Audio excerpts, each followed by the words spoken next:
નમસ્કાર મિત્રો, વિડીયોમાં તમારું સ્વાગત છે। જી હા મિત્રો, અત્યારે હાલના મોટા અને મહત્વના સમાચાર સામે આવી રહ્યા છે। તો મિત્રો, સમાચારમાં વાત કરીએ તો ગુજરાત સહિત દેશભરના ખેડૂતો માટે સારા સમાચાર।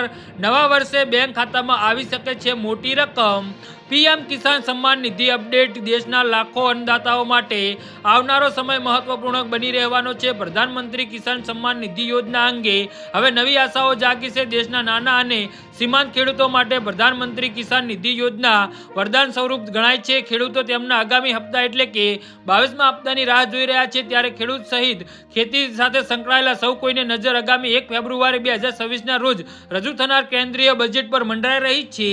તો કેન્દ્ર સરકાર દ્વારા પ્રધાનમંત્રી કિસાન સન્માન નિધિ યોજના માટે ફાળવવામાં આવતા ભંડોળમાં વધારો કરવામાં આવી શકે છે, જે સ્પષ્ટ દર્શાવે છે કે કૃષિ ક્ષેત્ર મોદી સરકારની પ્રાથમિકતા યાદીમાં ટોચ પર છે। ચાલુ નાણાકીય વર્ષ 2024-2025 પર નજર નાખતા સરકારે શરૂઆતમાં 60,000 કરોડની ફાળવણી પ્રધાનમંત્રી કિસાન સન્માન નિધિ યોજના માટે કરી હતી। જો કે ખેડૂતોની જરૂરિયાત અને યોજનાને વ્યાપને ધ્યાનમાં રાખીને તેને વધારીને 63 કરોડ 500 કરવામાં આવી છે।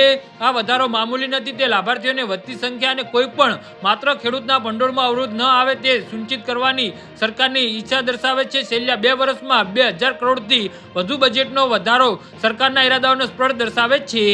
જી હા મિત્રો, તો આના વિશે તમારું શું કહેવું છે તો નીચે અમારી કમેન્ટ બોક્સમાં જરૂરથી જણાવજો અને અમારી યુટ્યુબ ચેનલને સબસ્ક્રાઇબ કરવાની ભૂલતા નહીં। ધન્યવાદ।